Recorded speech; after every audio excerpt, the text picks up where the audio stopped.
قمرون قمرون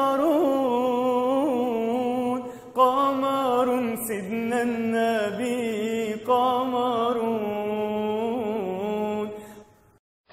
Hadirin muliakan, kalau kita ini mengikuti kehidupan petani, maka dapat pengalaman pertanian. Allah akan tampakkan manfaat-manfaat pertanian. Sehingga tambah hari kita ini tambah senang dan tambah yakin dengan pertanian. Kalau seseorang itu sibuk di dalam perdagangan, begitu juga, maka dia akan dapat pengalaman-pengalaman perdagangan. Allah SWT akan tampakkan kepada dia manfaat-manfaat perdagangan. Sehingga tambah hari tambah senang dengan dagang, tambah yakin dengan perdagangan.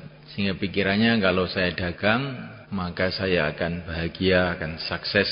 Tapi kalau saya tidak dagang, hancurlah saya. Begitu juga orang yang sibuk dalam politik cari jabatan, maka nanti dia akan dapat pengalaman-pengalaman kelezatan jabatan itu. Sehingga tambah hari tambah senang dengan jabatan itu. Kalau saya tidak jadi bupati, hancur saya. Nah, mulaikan Allah Ta'ala, nah kalau orang itu sibuk di dalam agama, di dalam jalannya Rasulullah SAW, maka nanti Allah akan tampakkan barokah-barokahnya agama itu. Allah akan berikan pada dia kelezatan amalan agama. Sehingga tambah hari tambah senang kepada agama, tambah yakin kepada agama, tambah cinta kepada Allah, tambah cinta kepada Rasulullah SAW, tambah sayang kepada umatnya. Jadi orang itu keyakinannya itu Allah jadikan itu sesuai dengan kesibukannya. Keyakinannya Allah sesuaikan dengan kesibukannya. Sudah tertibnya Allah ya begitu itu. Mulaikan Allah Ta'ala, kalau orang itu sibuk, sampai ini urusan agama ya, nanti sibuk di pondok gitu, itu nanti ya Allah tampakkan manfaatnya pondok, sehingga tambah senang, tambah yakin dengan pondok itu. Kalau orang itu sibuknya dengan zikir, juga begitu juga. Allah tampakkan manfaat-manfaat zikir, sehingga senangannya zikir itu. Begitu juga kalau orang itu sibuknya dakwah, siang malam Allah tampakkan manfaatnya dakwah, kelezatannya dakwah, sehingga tambah hari tambah senang, tambah yakin dengan dakwah itu. Nah, kalau orang itu sibuk dengan seluruh amalan Rasulullah, ya dakwahnya, ya ngajinya, ya zikirnya, ya akhlaknya, maka nanti dia dapat pengalaman lengkap. Ibaratnya orang makan itu komplit, bumbunya itu komplit. Itu sudah sunnatullah, tertib Allah di muka bumi itu begitu itu. Maka kita ini duduk di sini ini adalah usaha bagaimana kita ini sibuk dalam agama, sibuk di dalam kerjanya Rasulullah SAW. Maka dengan itulah nanti Allah akan tampakkan, nggak tahu apa itu. Nah, setiap orang itu beda-beda. Barokahnya agama itu Allah akan tampakkan, sehingga tambah senang dengan agama, tambah cinta pada agama. Yakinnya kepada Allah tambah kuat. Tandanya apa? Yakinnya kepada Allah tambah kuat itu bagaimana tandanya itu? Tandanya itu tambah tua, tambah tua, tambah tua, tambah rindu dengan akhirat semuanya. Kalau orang itu kondisi hatinya itu mati itu senang, itu tandanya itu hati itu sudah sehat betul. Tapi kalau orang itu kira-kira kok ini kamu bayangkan bagaimana kalau malaikat Israel nanti habis bayan subuh ini datang. Kok kita ini hatinya masih keberatan, berarti hati kita belum sehat itu, masih sakit. Walaupun baru keluar 4 bulan, ini masih sakit itu. Perlu keluar lagi, belum sembuh. Ya berarti kita ini penyakitan semua gitu, Pak. Loh, pakai roh, mulai biyen. Ya. Kita ini penyakitan tapi tidak terasa, karena sudah stroke. Orang stroke itu dijiwit tidak terasa, dipendung tidak terasa. Memang sudah saking nemennya itu. Ya. Rasanya juga sudah hampir jadi wali. Ternyata itu sebetulnya masih penyakitan. Contohnya orang sehat itu ya kayak para sahabat itu semua kan. Ya, dia habis sholat doa, ya Allah saya ingin mati syahid ya Allah, berikanlah aku mati syahid ya Allah. Itu doanya itu tiap hari begitu. Bukan minta panjang umur, minta mati syahid. Sayyidina Umar ketika haji terakhir semula kan melihat orang Islam itu banyak, penuh Arafah, penuh Mekah, penuh Mina, penuh. Maka beliau itu menangis, ya Allah ini rakyat saya itu sudah begitu banyak. Ya Allah, ambillah nyawa saya ini sebelum saya itu jadi tua, jadi lemah, sehingga nanti saya tidak mampu untuk ngurus rakyat ini, sehingga saya mati dalam keadaan tidak menunaikan kewajiban, sudah lemah. matikan sekarang saja ya Allah. Kan aneh kan, penguasa paling besar seluruh dunia melihat rakyatnya begitu banyak, negaranya begitu besar, malah pengen mati. Khawatir nanti kalau terlalu tua nanti nggak bisa ngurus. Ini orang yang hatinya sehat tuh begitu itu. Sayyidina Utsman radhiyallahu ta'ala anhu kan, ketika beliau mau dibunuh oleh penjahat-penjahat itu, maka beliau ini duduk membaca Quran itu ngeliep, ngantuk sebentar, tiba-tiba mimpi jumpa Rasulullah. Sayyidina Utsman itu, waktu itu Sayyidina Utsman sedang puasa, maka Rasulullah itu bilang, Utsman, kamu ingin saya doakan supaya Allah jaga kamu sehingga musuh-musuh kamu dihancurkan oleh Allah? Apa kamu ingin berbuka puasa bersama saya di surga? Katanya Rasulullah itu begitu dalam mimpi itu. Maka Sayyidina Utsman itu bilang, ya Rasulullah, saya ingin berbuka dengan Tuhan saja. Maka pas menjelang maghrib itu beliau wafat. Itu loh kondisi hati para sahabat itu kayak begitu itu. Sayyidah Fatimah radhiyallahu ta'ala anha kan, ketika Rasulullah itu sakit, maka beliau itu sedih, nangis. Kemudian dibisiki sama Rasulullah. Tiba-tiba malah tertawa. Setelah Rasulullah wafat, ditanya oleh Sayyidah Aisyah, kamu itu kok tahu-tahu tertawa itu bagaimana tuh ceritanya itu? Saya itu dibisiki sama Rasulullah, saya itu akan mati dalam sakit saya ini. Kok saya nangis? Kemudian Rasulullah bilang, keluarga saya yang pertama kali akan nyusul saya kamu. Maka saya tertawa. Di sahabat itu kalau dikasih tahu kamu akan segera mati, itu malah seneng ndang ketemu Rasulullah. Bagaimana teman-teman? Kita sudah begitu itu belum? Hampir teman-teman ya. Pokoknya kalau belum begitu itu belum benar. Nah, ini masalahnya ini. Bukan iya atau tidak. Pokoknya kalau belum begitu itu enggak benar. Katanya mudzakarah 6 sifat itu belum, ternyata itu. Ada sahabat dikirim untuk keluar. Amirnya namanya Unes. Dan jamaah ini sukses. Pokoknya sukses, tugasnya nggak usah saya ceritakan. Pokoknya sukses jamaah ini. Setelah pulang, Nabi dapat laporan, senang Nabi. Nggak dipanggil Unes ini. Nah, dipanggil oleh Rasulullah itu dikasih tongkat. Unes dikasih tongkat. Makanya dibawa aja, tongkatnya kemana-mana dibawa. Akhirnya ditanya sama temannya, Unes, itu tongkat apa itu? Ini dari Rasulullah. Dan Rasulullah memberikan kamu tongkat untuk apa? Nggak ngerti saya. Ya kamu tanyakan toh. Maka Unes pergi kepada Rasulullah SAW. Ya Rasulullah, engkau memberi tongkat ini untuk apa ini? Ini sebagai tanda nanti di padang mahsyar, kalau saya mencari kamu itu mudah. Karena di padang mahsyar itu jarang orang yang pakai tongkat. Nah, kamu pakai tongkat nanti biar nyarinya mudah. Oh begitu. Maka dibawa aja. Ketika mau mati dimasukkan ke bajunya. Pesen, nanti kalau saya mati masukkan ke kafan saya ini ya. Nanti biar Rasulullah mencari saya mudah. Ini sahabat teman-teman. Ya, supaya kita ini nanti di padang mahsyar itu dicari Rasulullah itu mudah, bagaimana caranya? Kita nggak dikasih tongkat sama Rasulullah, gimana nanti? Kalau hilang bagaimana nanti? Nah, ini semua kan. Caranya adalah kita berpegang dengan sunnah. Insyaallah kan. Karena orang itu kalau berpegang dengan sunnah, dengan kecintaan yang benar pada Rasulullah, nanti Rasulullah nggak usah nyari, kita akan didekatkan oleh Allah dengan Rasulullah. Insyaallah kan. Banyak baca selawat. Orang yang paling banyak baca selawat nanti orang yang paling dekat dengan Rasulullah. Dan juga dijaga wudu. Rasulullah itu mencari umatnya itu, diantaranya itu karena Rasulullah melihat ada bekas-bekas wudu, wajahnya bercahaya, tangannya bercahaya. Kalau wudu yang sempurna. Insyaallah kan. Satu hari Sayyidah Aisyah radhiyallahu ta'ala tanya kepada Rasulullah. Pertanyaannya para sahabat ini supaya kamu renungi. Ya Rasulullah, nanti di padang mahsyar kalau saya ingin mencari Tuhan kemana? Katanya. Sayyidah Aisyah itu tanyanya begitu. Kalau istri kita tanya pada kita kemana? Gimana kira-kira? Neng terangkil apa neng nusupan apa neng diun nanteng ya. Tapi ini Siti Aisyah itu tanya tidak begitu. Nanti di padang mahsyar kalau saya ingin menemui Tuhan di mana? Saya itu di padang mahsyar tidak akan lepas dari 3 tempat. Kamu cari saya di Telaga Kautsar. Kalau enggak ada nanti kamu cari di mizan ya, tempat timbangan amal. Kalau enggak ada, kamu lihat di Sirat, saya mesti di situ itu. Nanti ketemu kamu. Masya Allah. Semoga kita ketemu juga. Insyaallah kan. Ini cerita akhirat ceritanya. Allah. Ada orang-orang yang mau minum telaga Kautsar di Bukhari, tapi oleh malaikat itu dihalau. Pergi, jangan minum. Maka Rasulullah bilang, ini umatku juga enggak boleh minum, gimana tuh? Ya Rasulullah, itu umatmu tapi ghayyaru wa badalu, mereka sudah berubah, enggak ikut sunnahmu lagi, enggak boleh minum. Oh ya wis, suhkon, wis kon golek ngombe dhewe nang kono ning trangkil-trangkil kono, enggak sanatul Kautsar. Goceki sunah nih Bang, insyaallah nggih. Insyaallah. Jadi semulaikan Allah taala, kita ini mau ke akhirat dan tidak ada jalan untuk keselamatan di akhirat itu selain jalannya Rasulullah SAW.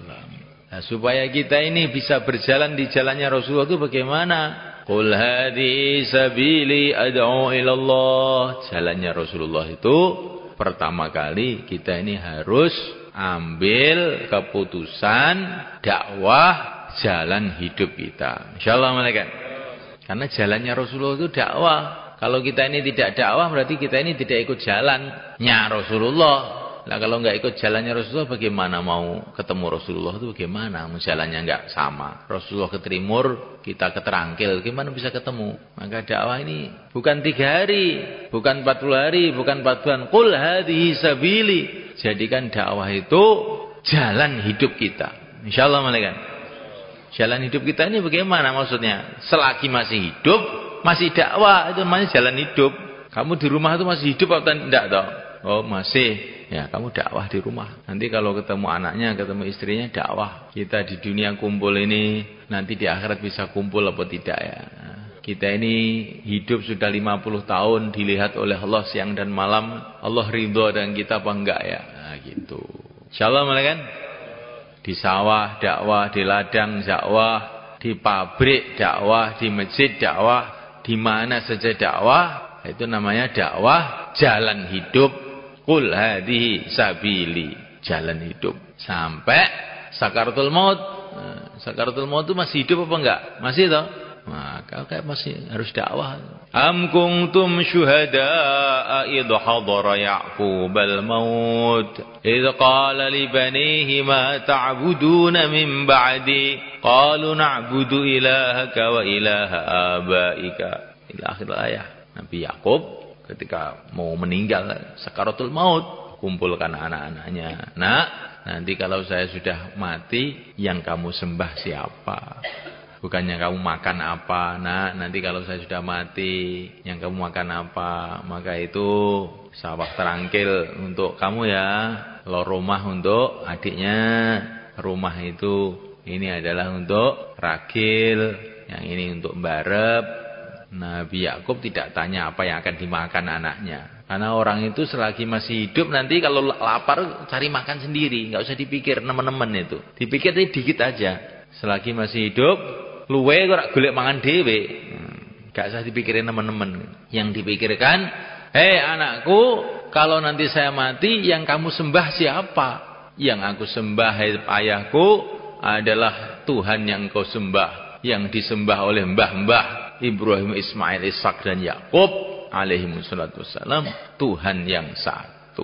Insyaallah nanti kita rencanakan kalau kita mati begitu insyaallah ya. Belajaran mati, nanti kumpulkan anaknya ya, kita geledak begitu, anaknya kumpulkan. Ada apa Pak ini? Mau belajaran mati. Nanti kalau saya mati, kamu masih terus dakwah apa enggak nak? Oh insyaallah Pak. Begitu Bapak mati saya akan keluar 4 bulan semua. Betul? Hari ini saya mau mati, ayo keluar semua. Insyaallah malaikat. Ya itu mati benar malaikat. Itu mesti akan kita jalani. Kita harus punya rencana itu. Kita punya rencana mau mantu, mau nyunatne, mau bangun rumah, mau beli ini, mau beli itu, bangun ini. Tapi rencana mau mati itu kok enggak ada, itu bagaimana? Maka Sayyidina Sa'ad bin Abi Waqqas, ini adalah penakluk Persia yang akhirnya mengislamkan orang Persia itu. Persia itu ya Iran sekitarnya itu. Beliau ini punya kotak malaikat. Kotaknya isinya baju yang sudah kumal begitu. Kotaknya saat itu bajunya sudah kumal gitu ada di situ. Maka ditanya oleh orang ini apa ini baju kumal disimpan ini. Ini dulu baju yang saya gunakan untuk jihad di Badar. bersama Rasulullah. Maka saya wasiat pada keluargaku, nanti kalau saya mati supaya saya dikafani di baju saya ini biar jadi saksi. Maulana Zakaria rahimahullah, Maulana Zakaria yang nulis buku taklim kan, itu punya tanah itu santu gini, tanah apa itu? Setiap beliau keluar itu debu-debu yang ada di kakinya itu beliau kumpulkan jadi tanah. Terus beliau pesan wasiat, nanti kalau saya mati sewaktu-waktu, tanah ini kamu masukkan di air yang untuk memandikan saya biar enggak kena api neraka nanti. Itu Maulana Zakaria rahimahullah. Allah, inilah pikiran orang-orang yang mau ke akhirat. Kalau kita ini mau ke akhirat atau tidak semalaikan? Enggak, kita ini akan di dunia selama-lamanya. Insyaallah malaikan. Loh, mau ngantuk insyaallah orang ngerti alang ujure. Jadi malaikan kalau kita ini mau ikut Rasul itu syaratnya itu dakwah ini harus hidup betul dalam hati kita. Setelah itu taklim. Nah, taklim itu. Karena kalau kita ini tidak taklim, berarti enggak dapat nasihat Rasulullah, enggak dapat nasihat para sahabat. Akhirnya kita ini ucul kayak ini, wedhus ucul. Wedhus ini ucul akhirnya hilang, ngebyong tandurane wong gitu. Mungkin uga terus laku-laku tuwabrak motor. Nyapa? Mergo cencange ilang, dadunge ilang. Lah dadunge wong urip niku taklim niku. Nek gak gelem taklim, dadunge ilang. Insyaallah malaikat. Kata alim ini penting ini. Kita ini punya pimpinan Rasulullah, enggak pernah baca ceritanya, harus gimana? Kita oleh Allah dikasih contoh generasi yang diridhoi Allah, para sahabat, enggak pernah baca ceritanya, gimana? Akhirnya ucul.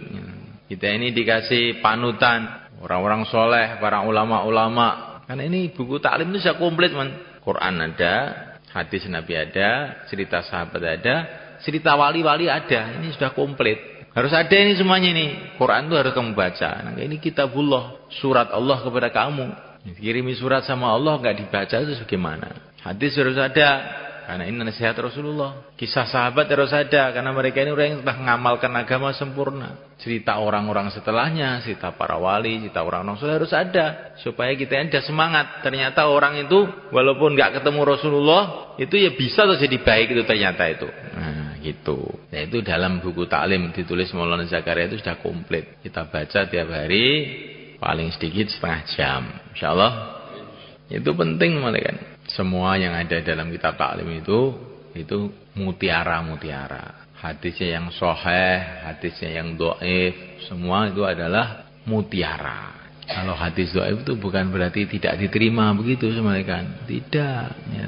Itu dalam kitab-kitab besar, Kutubus Sittah itu juga banyak hadis dhaif dan diterima oleh para ulama. Hadis dhaif tidak, orang punya kepahaman hadis dhaif tidak boleh diterima, itu orang keliru. Itu ngendas-ngendasi para ulama namanya itu.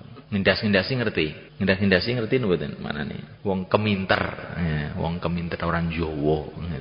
Dalam Bukhari saja ada beberapa hadis yang sebagian ulama mengatakan dhaif dan diterima oleh para ulama. Begitu juga dalam Muslim.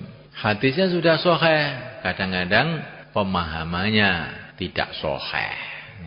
Maka Allah Subhanahu wa taala itu menjadikan nabi kita ini nabi terakhir, enggak ada nabi lagi.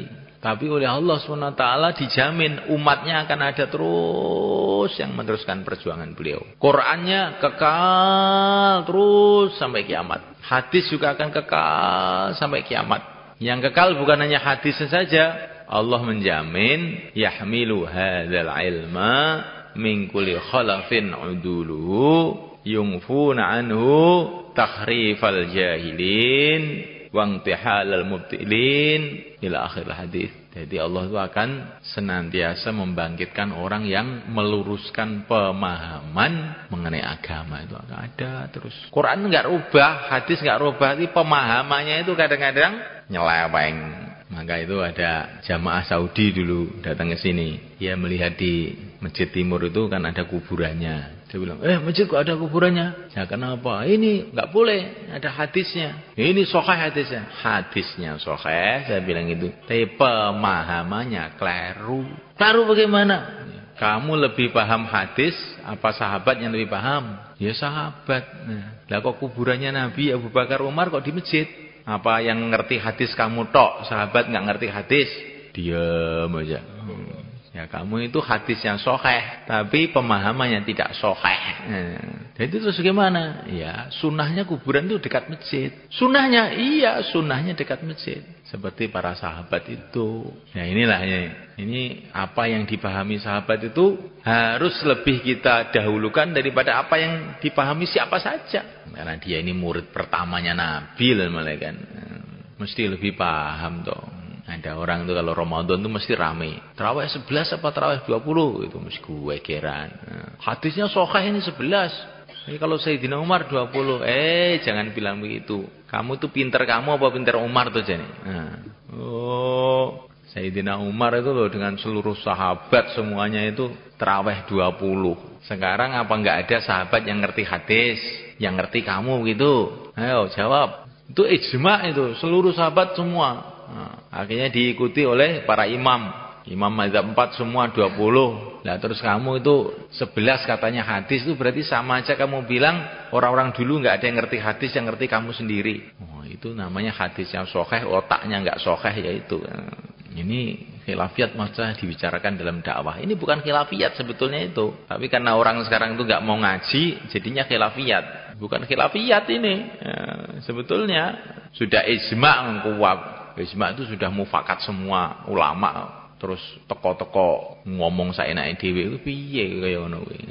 Jadi sebenarnya Allah Subhanahu wa taala, inilah keistimewaan umat ini sebenarnya. Ada terus orang yang memperjuangkan agama. Saya kira dulu itu sebelum ada usaha-usaha dakwah itu sebenarnya yang bisa mengislamkan orang itu saya kira Wali Songo tok. Sahabat terus Wali Songo, yang lain-lain nggak bisa. Tapi setelah ada dakwah ini ternyata anak-anak kecil bisa mengislamkan orang. Kemarin beberapa tahun yang lalu di Bromo itu jamaah mengislamkan banyak orang. Ternyata janji Allah, bila kamu tolong agama Allah akan menolong kamu, itu bukan hanya untuk sahabat saja, bukan untuk orang dulu saja, bukan untuk Wali Songo saja. Kita pun sekarang kalau mau berbuat seperti perbuatan mereka, janji Allah akan datang juga. Insyaallah malaikat.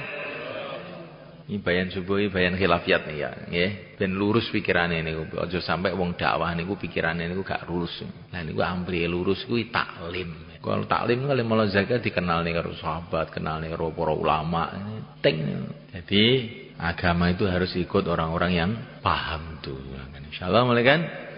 Imam Bukhari itu orang yang pakarnya hadis nomor 1 seluruh dunia itu. Tapi beliau ini nggak berani kasih fatwa ini halal haram, nggak berani. Itu bagiannya Imam Syafi'i, bukan bagian saya. Saya itu bagian nyatet, saya ini bagian ngeriwayatkan saja. Ini yang menyimpulkan Imam Syafi'i sana, Imam Abu Hanifah sana. Sekarang itu tahu hadis 5 itu aja sudah fatwa anjing halal. Loh, dilungkas apa nah yang syarat halal nih.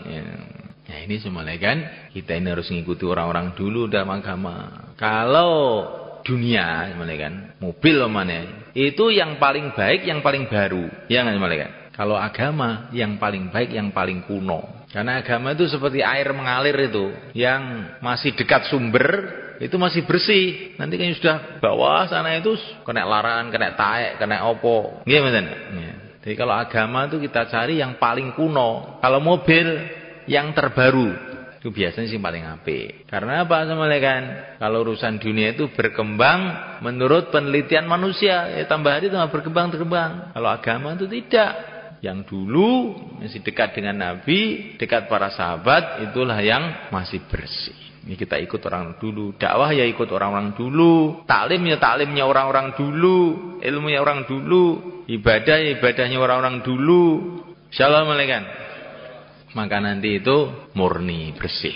Dakwah orang dulu itu bagaimana? Supaya kita ini tambah balik pada orang dulu itu, kita bentuk jamaah-jamaah jalan kaki. Insyaallah malaikat.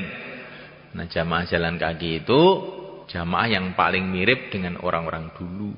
Sebenarnya naik kuda juga bagus. Naik kuda kamu nggak bisa nanti malah ceblok, repot ngolan.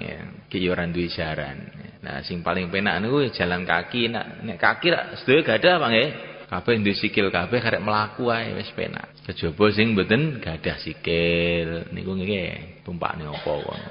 Jamaah jalan kaki ini penting mereka. Biar kita ini ingat Nabi jalan kaki, para sahabat jalan kaki. Jalan kaki kok bisa menyebarkan agama seluruh dunia. Kita ini punya pesawat, punya mobil, kok malah nggak bisa kemana-mana. Kan aneh mereka. Semut jalan kaki. Di Mekah ada semut, di Madinah ada semut, di Temboro ada semut, di Amerika ada semut. Ya nggak mereka? Menunjukkan jalan kaki lebih cepat daripada pesawat terbang. Insyaallah. Nyatanya semut itu jalan kaki, nggak ada yang naik pesawat itu. Mana-mana ada semut. Di mana ada gula, di situ ada semut. Temboro nggak ada pesawat terbang, semut ada. Di geni langit sana tempatnya Pak Arifin nggak ada pesawat terbang, ini semut ada. Itu barokahnya jalan kaki. Fa'tabiru ya ulil absar. Allah tuh menjadikan keadaan-keadaan ini supaya kita ambil pelajaran. Jadi jamaah yang tercepat tuh jamaah semut, jamaah jalan kaki. Insyaallah mereka. Nah, kita bentuk jamaah jalan kaki sebanyak-banyaknya. Maka di Quran ada surat semut supaya kita ini kayak semut. Dan semut itu jarang tidur. Kamu pernah melihat semut tidur? Namanya semut itu jalan ya. Dan kalau ketemu temannya tuk gitu, salaman. Itu semut itu begitu. Semut itu kelihatannya lemah, tapi bisa jebol tembok karena dia telaten. Sidik tahu-tahu tembok jebol, tekel jebol. Itu namanya semut. Semua orang marah sama semut. Itu lengnya itu dikasih minyak biar mati semua. Tapi semut nggak ada habis-habisnya. Walaupun seluruh dunia marah sama semut, negara-negara marah, raja-raja marah, tapi semut tetap terus jalan. Itu kehebatan semut semua kan. Dan semut itu tidak perlu fasilitas. Walaupun malam gelap gulita, dia tidak perlu lampu. Dia tahu aja jalan, nggak pernah nabrak. Insyaallah kan. Jadi semut itu masya Allah tuh. Dan semut itu kemana-mana tidak membawa bekal. Ya, jadi kalau kita ini kemana-mana pikirannya bekal kalah dengan semut. Semut itu nggak bawa bekal, berani aja kemana-mana. Sampai ke Mekah, ke Madinah, nggak bawa bekal dia. Kita berani ke Mekah, ke Madinah, nggak bawa bekal, nggak berani. Berarti iman kita ini kalah dengan semut. Tapi semut itu yang megel nih, Pak. Nek golek coro, diangkat karo kancane 20 ngoten, terus siloke niku malah bodho numpak ning dhuwur ngoten. Semut niku megel nih ngoten. Niku kaya wong dakwah sing metu te gak melok program. Bature taklim turu munggah. Ini semut niku. Tapi niku mengke melok mangan corone niku. Jadi pokoke kita niku bareng-bareng walaupun ngantuk tapi terus bareng-bareng mengke oleh ganjarane kabeh. Insyaallah Bang